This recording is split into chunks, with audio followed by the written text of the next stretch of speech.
Peter, offer good for a limited time. Terms and conditions apply. Cost per application pricing not available for everyone. I'm recording today's podcast specifically to address more false allegations made by the Australian media against my bank. Last time it was Channel 9's 60 Minutes that made the allegations. This time it's the Australian broadcast company's Four Corners program.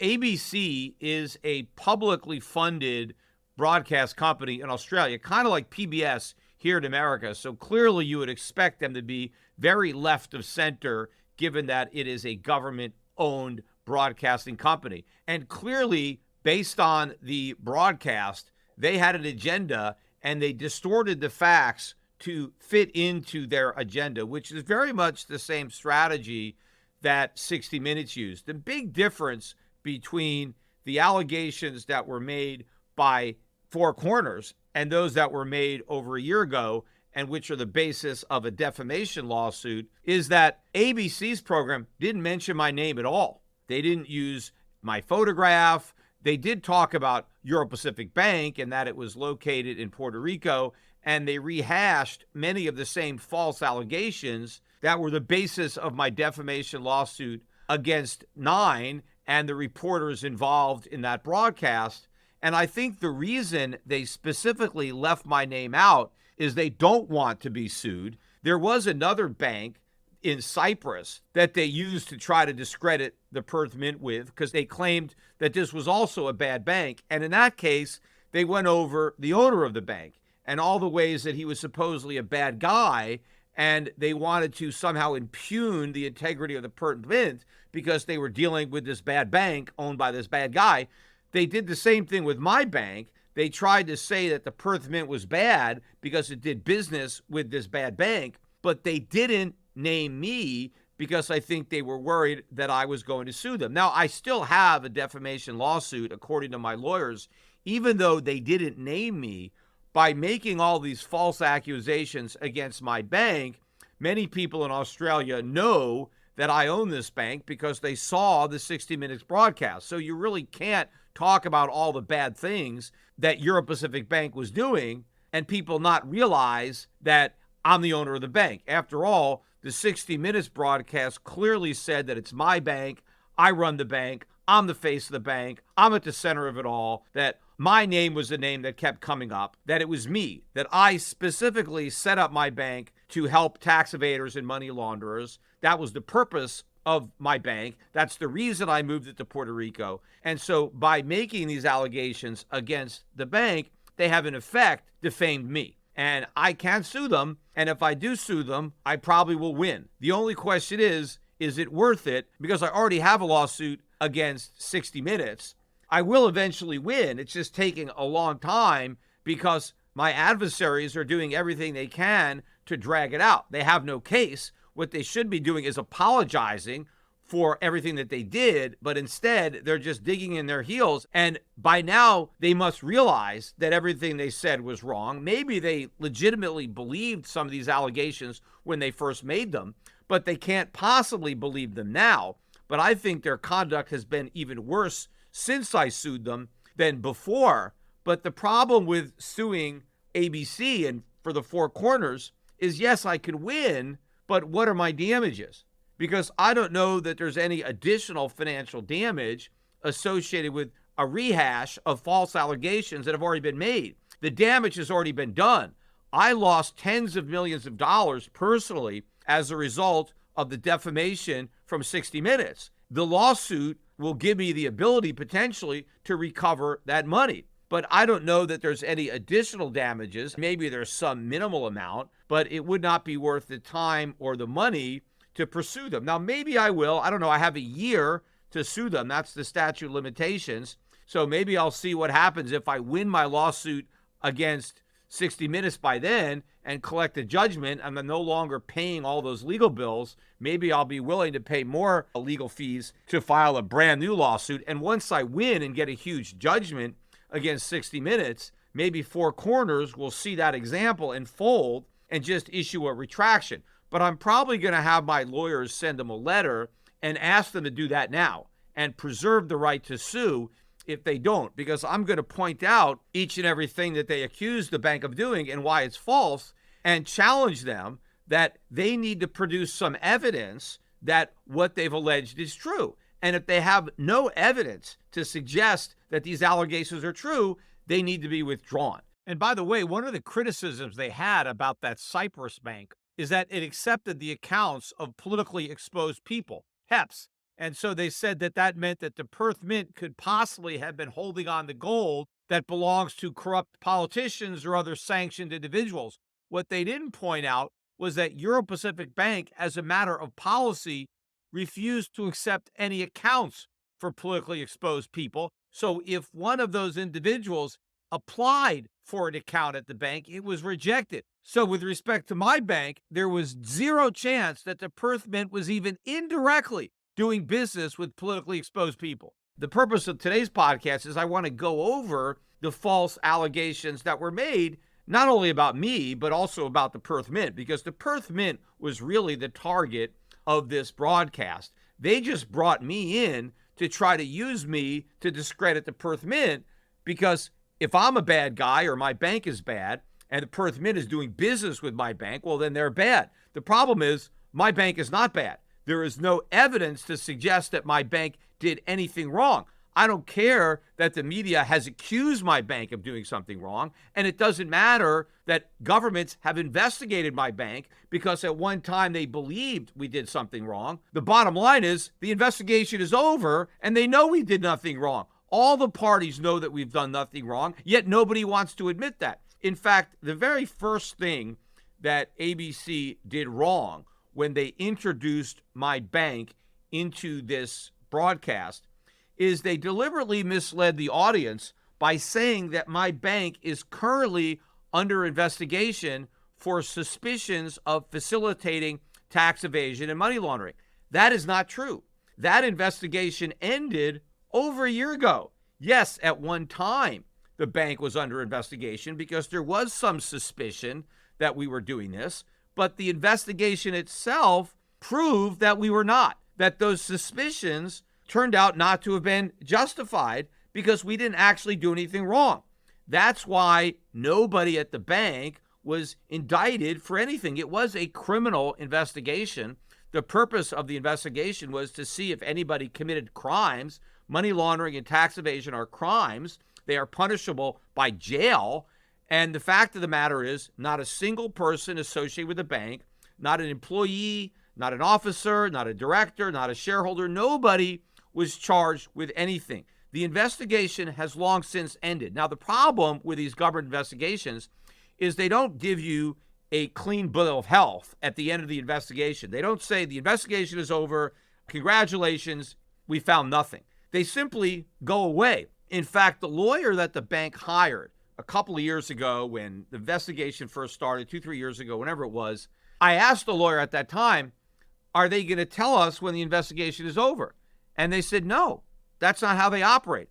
But what he told me is, you'll know it's over when they get to the interview phase, because the last thing they do is interview some of the people that work at the bank to connect any dots or tie up any loose ends. So the interviews were supposed to be the conclusion of the process. And that happened.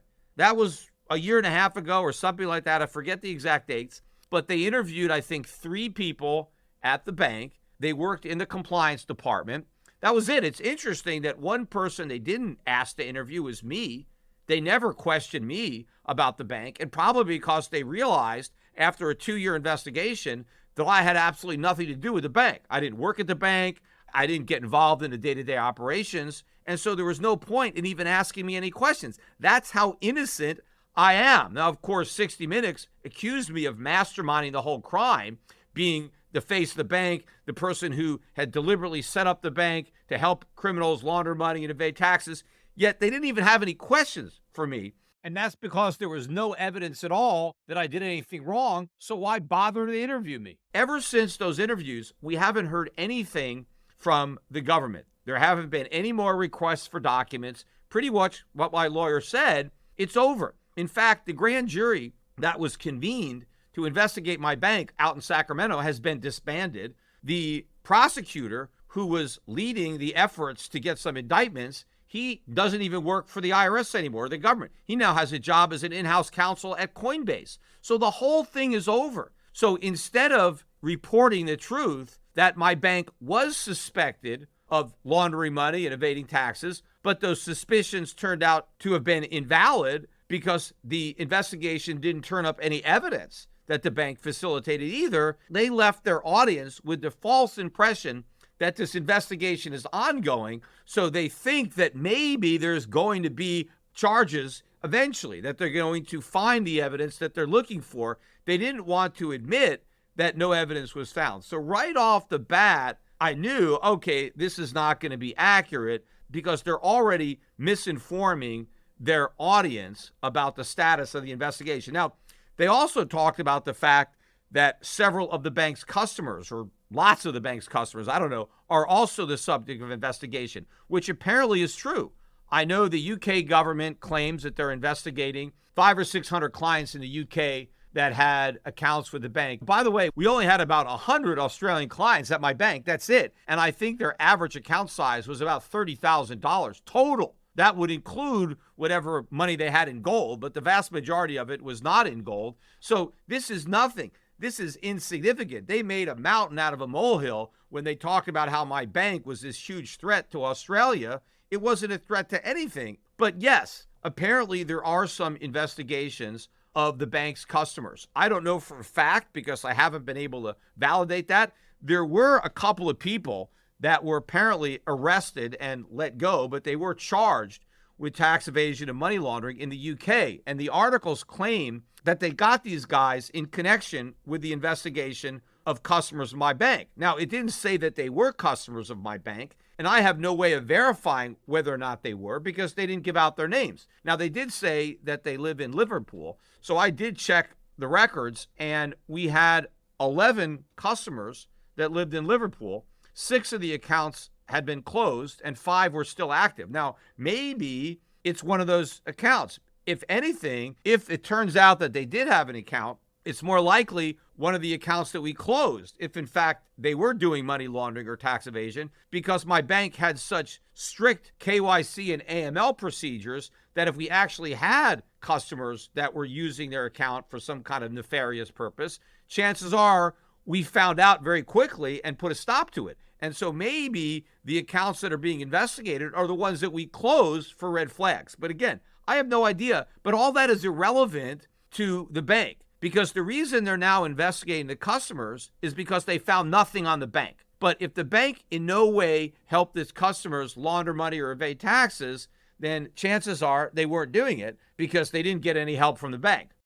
The thing about running your own small business is that every single hire counts, and no hiring partner understands that better than Indeed. Indeed is the hiring platform where you can attract, interview, and hire all in one place. Why spend countless hours on multiple job sites looking for candidates with the right skills when you can do it all with Indeed? Find top talent fast with Indeed's suite of powerful hiring tools like Indeed's Instant Match, assessments, and virtual interviews. And if you hate waiting, Indeed's US data shows that over 80% of Indeed employers find quality candidates whose resumes on Indeed match their job description the moment they sponsor a job. But what I like most about Indeed is how simple it makes it to do all your hiring in one place. Plus, Indeed does the hard work for you. Just sponsor a job and boom, instant matches show up with candidates whose resumes on Indeed fit your job description immediately after you post. And then by using Indeed's Instant Match, you can start hiring immediately. That's why over 3 million businesses worldwide are already using Indeed to hire great talent fast. Indeed knows that when you're doing everything for your company, you can't afford to overspend on hiring. Go to Indeed.com/Peter. Indeed.com/Peter. Terms and conditions apply. Cost per application pricing not available for everyone. If you need to hire, then you need Indeed.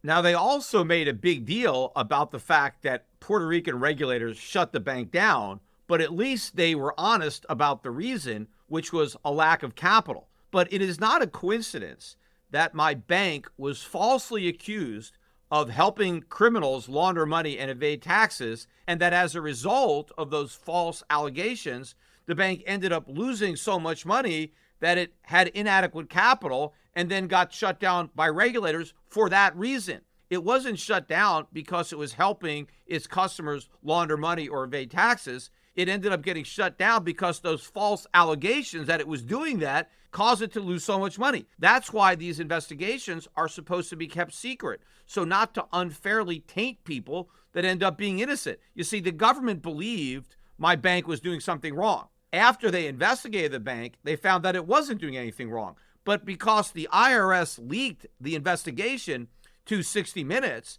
and then 60 Minutes prematurely declared me guilty before I was even charged, I ended up losing the entire bank. The bank collapsed. I lose tens of millions of dollars.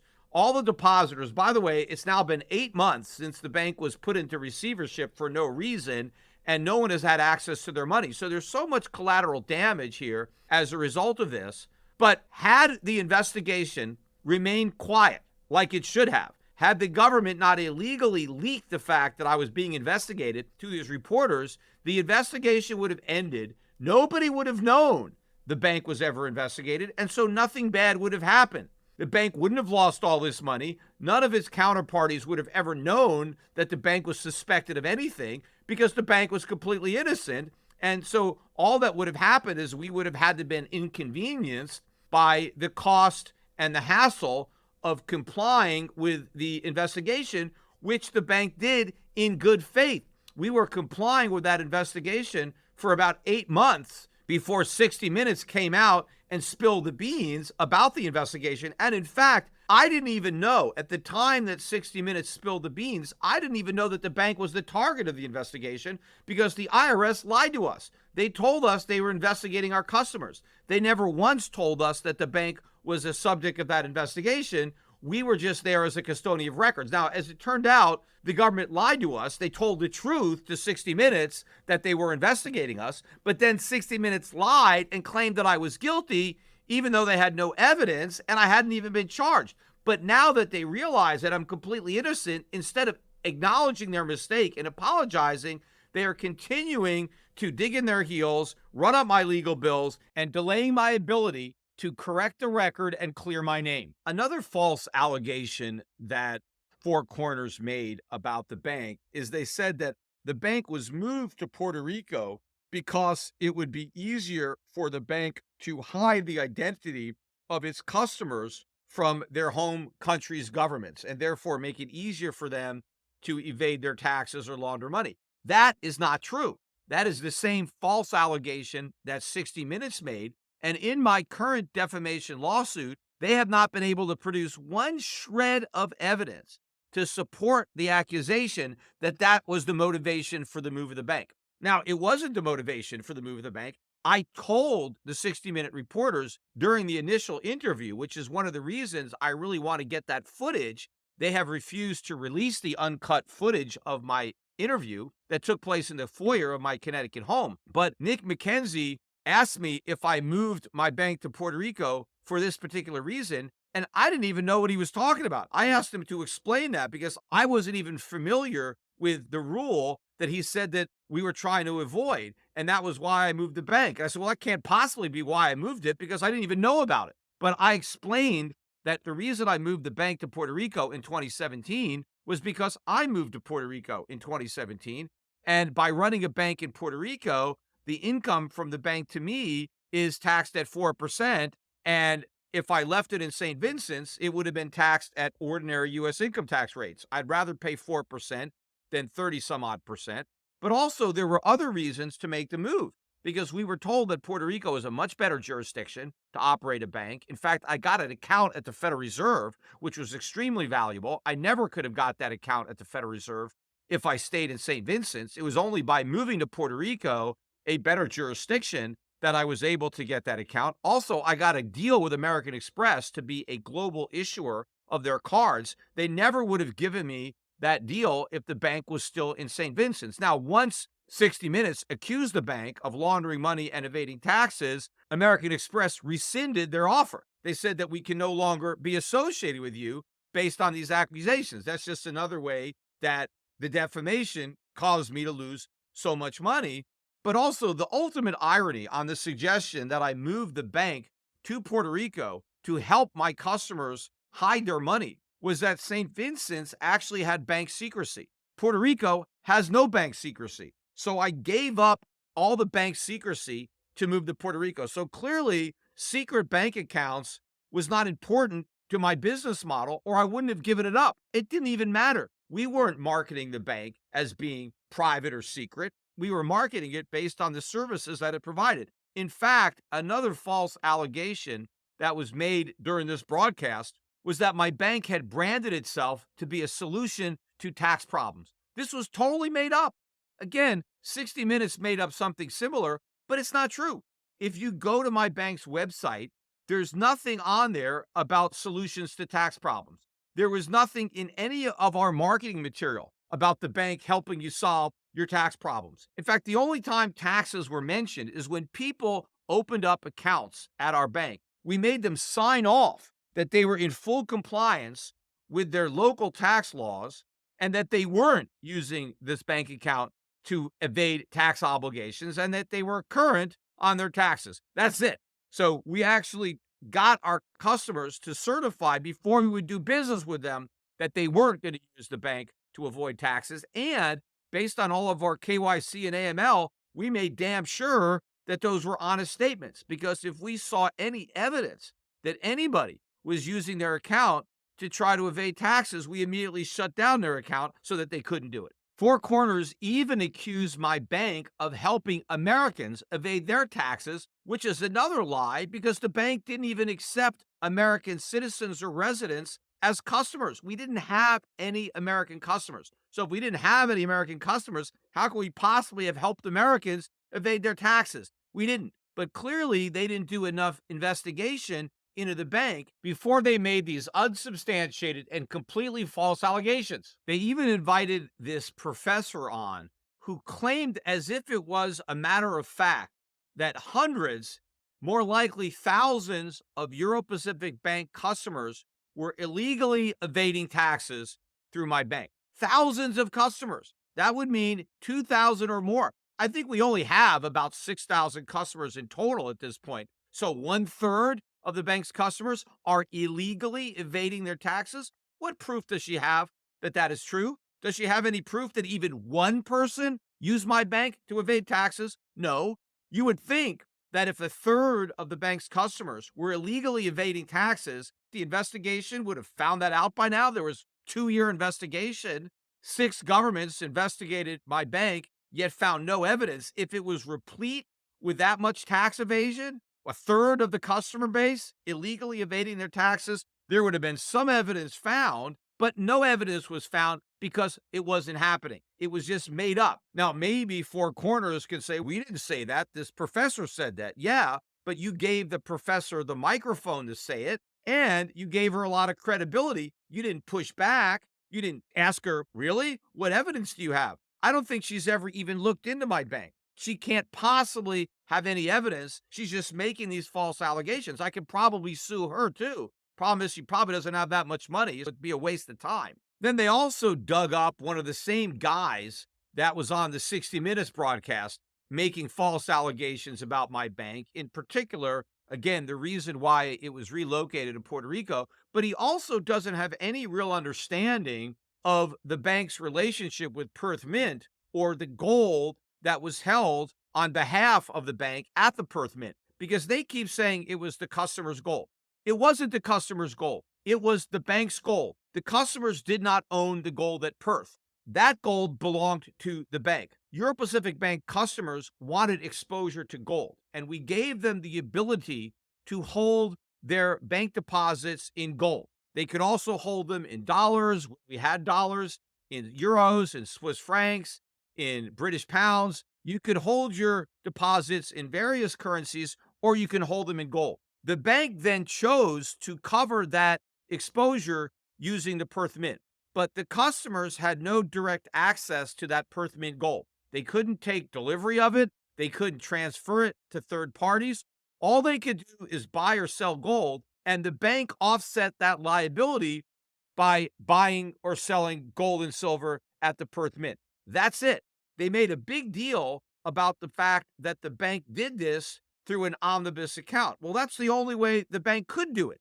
In fact, that's the way the bank did everything. When Euro-Pacific Bank customers owned euros, for example, in their account, and the bank then had its own account with a corresponding bank that was holding those euros, that correspondent bank doesn't know the name of the beneficial owner because that bank is an account on behalf of my bank. My bank knows who the beneficial owner is. We do all the KYC and AML. It's the same thing with broker dealers. I used to own a broker dealer. I sold it, Euro Pacific Capital. But when customers of the broker dealer bought stocks in their brokerage account, it was an omnibus account. They're holding the securities in street name. If you go to your brokerage account and you buy shares of IBM doesn't know who you are. They have no clue that you own the stock. They just know the brokerage firm that owns the stock. They send the annual reports to the brokerage firm because they have no idea who you are. The brokerage firm knows who you are, and then they send you the annual reports. The same thing with the dividends. The dividends get sent to the broker dealer, and now the broker dealer looks on its books and figures who's entitled to the stock and then sends the dividends. Does that mean that these broker dealers are deliberately trying to help their customers evade taxes or launder money because they're not informing IBM that they own the stock? Of course not. They're just operating as a broker dealer. We were operating as a bank. We did the same thing that all the other banks are doing. And those banks are no more guilty of helping people launder money or evade taxes than the Perth Mint. The Perth Mint did nothing wrong. We did nothing wrong. And it's not like the Australian government didn't have access to the bank's customers. If they had some suspicions that any customers were using their account to evade Australian taxes or to launder money, they could have come to the bank and gotten that information. Puerto Rico didn't have any bank secrecy. We would have provided that information if they were legally entitled to have it.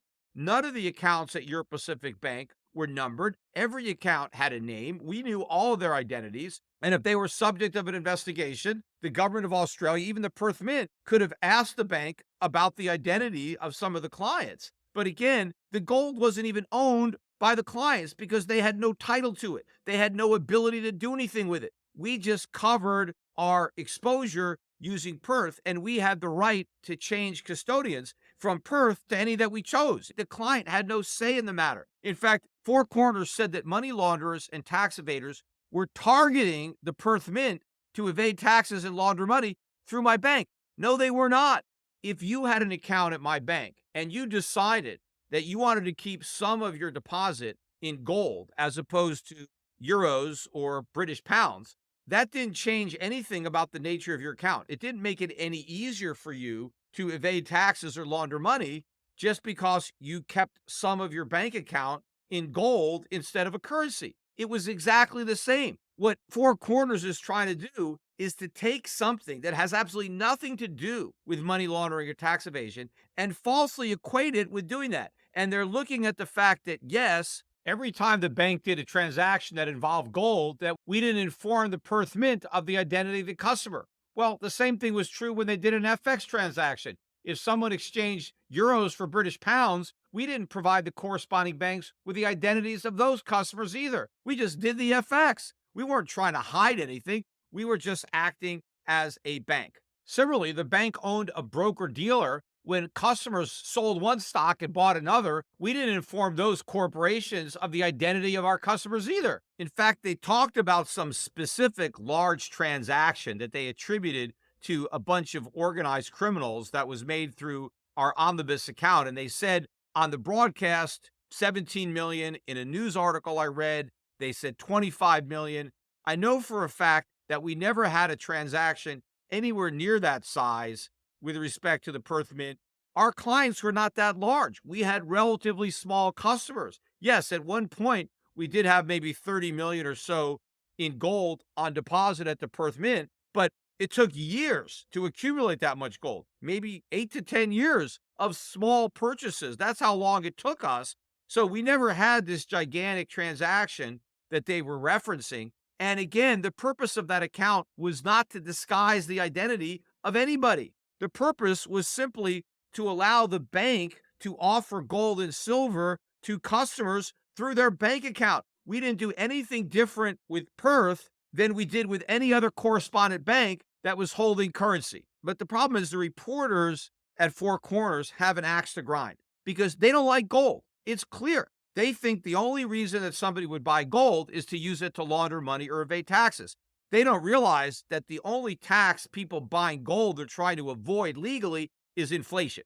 But these guys don't understand that. They don't think anything government does is bad because they're owned by the government. They love the government. They hate the free market. And gold is money of the market. They don't like that. They don't like the people's money. They like government's money. So they're naturally suspicious of anything that has to do with gold. And so that tainted the entire broadcast. But the truthfulness and the credibility of the broadcast was also tainted by the way they put forth sheer speculation as if it were actual fact. For example, with respect to my motivation for moving the bank to Puerto Rico, they offer as fact that I was motivated by a desire to make it easier for my clients to evade taxes and launder money. Apart from the fact that the move actually made it more difficult, how do they know my motivation? Especially when there are multiple alternative, legitimate reasons why I could have moved my bank to Puerto Rico. Now, with respect to 60 Minutes, I actually told them those legitimate reasons. Since nobody from Four Corners interviewed me or asked me why I moved the bank to Puerto Rico, they had no idea. They simply guessed that the reason I did it was nefarious, but they have no actual proof that that is the case. Now, what they could have said, if they had even a modicum of integrity, which they clearly don't, was that one possible reason that the bank may have been moved to Puerto Rico was potentially to make it easier for its customers to hide their identities from their home countries, but we don't know for sure because there are several other legitimate reasons that may have been the motivation for the move. We just have no idea. So we're just going to speculate that this may have been a reason, but we don't know. See, that would have at least been honest, but they didn't want to be honest. They wanted to state as if they had actual evidence that that was the case. Actual evidence would be something like an intercompany email where we discussed moving the bank to Puerto Rico specifically to make it easier for our criminal clients to launder their money and evade taxes and to make the bank more appealing for other criminals with whom we were hoping to do business. The same thing applies to the omnibus account. They accused the bank of using that account for the specific purpose of hiding the identities of our clients from the Perth Mint. They have no idea if that is the reason the bank was using an omnibus account, especially when there are several other legitimate purposes for such an account. But they didn't frame it that way. They reported this as if it was a fact, that they had evidence backing it up, and they have no evidence because it's not true. Moving from the false allegations that they made about me, I want to talk about one of the main allegations that they made against the Perth Mint itself. A huge part of the story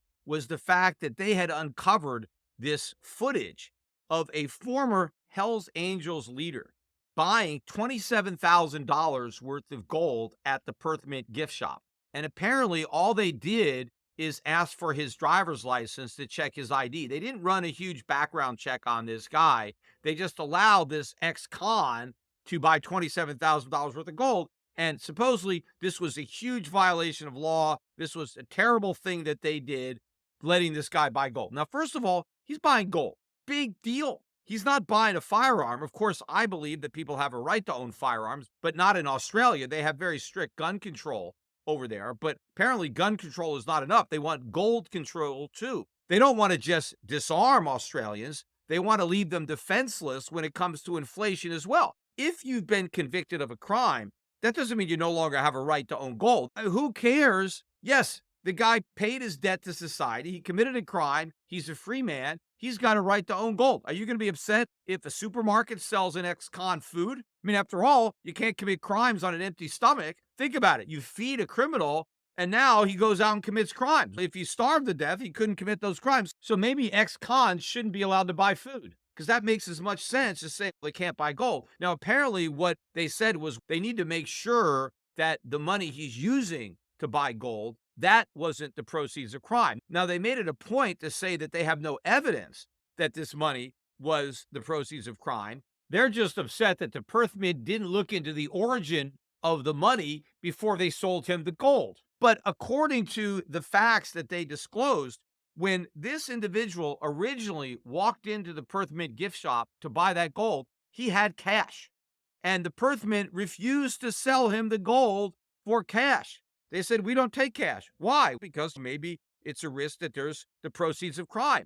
So he left the Perth Mint and he went to a bank. He brought all that cash into a bank and bought a cashier's check. Then he brought the cashier's check to the Perth Mint along with his driver's license, and he was able to buy the gold. Now, I would say that the Perth Mint gift shop had a right to assume that the bank that took that cash and sold him a cashier's check did all their due diligence at that time because they are required. They're the ones that accepted the cash, not the Perth Mint. The Perth Mint took a bank check. Why didn't Four Corners do an investigation of the bank that sold this former Hells Angels guy that cashier's check? What due diligence did they do before they took in all this cash? I think that bank is more culpable than the Perth Mint. But the most ridiculous part about it all, they claimed that this guy could have been buying gold to launder money or evade taxes. But the guy had cash. If the guy was really buying that gold because he wanted to keep everything hidden, he wanted to transact secretly to evade taxes or launder money, he would have kept the cash. He had $27,000 in cash. That is much better if you are a money launderer or a tax evader than gold. The same professor that said I had thousands of customers illegally evading taxes talked about how gold was a money launderer's dream, how it's so great for money launderers and tax evaders because you can't trace it, because you can melt it down. How many criminals have a smelter at home to melt down gold? It is so much easier to evade taxes and launder money when you got cash, because this guy bought one huge bar of gold. How liquid is that? What's he going to buy with that? He had cash in a briefcase, or I don't know how he was carrying it, but he had bills. That's what you want if you want to access the underground economy, if you want to transact. All this guy wanted to do was store his wealth. He wanted protection against inflation. That's all the customers of my bank wanted. When they were converting part of their bank deposits into gold, they were doing it as a store of value, as an inflation hedge. It in no way made it easier for them to evade taxes and launder money. My bank made it very difficult to do either because of our strict and robust KYC and AML program. That's exactly what all the regulators found who audited the bank. But the customers didn't gain any advantage as a result of their gold ownership. It was simply a hedge against inflation. The only tax they were avoiding was the inflation tax, and that's not illegal. Everybody has a right to try to avoid the inflation tax by buying gold, but Four Corners is trying to equate the desire to own gold and protect yourself from inflation with the sinister desire to want to illegally evade taxes and launder money. And finally, Four Corners completely overstated the significance of this supposed controversy of the Perth Mint selling bars of gold to China that were less than 100% pure gold because they had been laced with tiny bits of silver. Yet despite the silver being in the bars were still 99.99% pure gold, which is in fact the standard. Now, apparently, the Shanghai Exchange has a slightly higher standard, and China had pointed out to the mint that it found two bars that did not meet its standard, and they sent the bars back to the Perth Mint. The Perth Mint examined them, and I think they found that one of them didn't meet the standard, that the bar was still 99.99% pure, which met the industry standard, but not the Shanghai standard. No big deal to melt that bar down and then cast a new one that would meet the standard. But considering how many gold bars the Perth Mint sold to China, because Four Corners mentioned that China is by far the Perth Mint's largest customer, and China continues to do business with the Perth Mint, despite the fact that it found a couple of bars that didn't meet its very high standards. This is no big deal. Talk about making a mountain out of a molehill. There is nothing here. They are trying to invent controversy where it doesn't exist.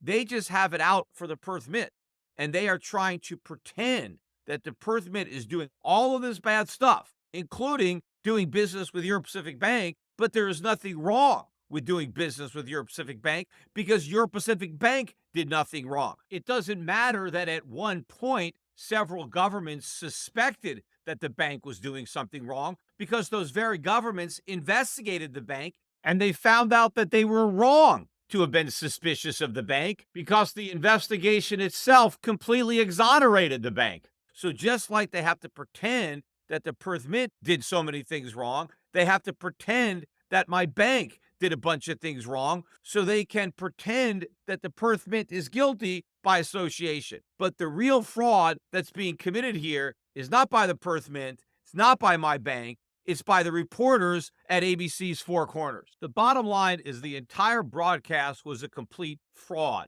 The reporters who helped develop this story are a bunch of liars and hypocrites because they have accused the Perth Mint and me through my bank of being dishonest when they are the ones who have been dishonest because they have put forth a work of sheer fiction as if it represents the honest result of investigative journalism. It does not. It is just another example of fake news. The real threat to Australia is not the Perth Mint. It's not me or my bank. It's a corrupt media that deliberately distorts the truth and lies to the Australian people in order to advance a political agenda that is detrimental to the living standards and freedoms of every Australian.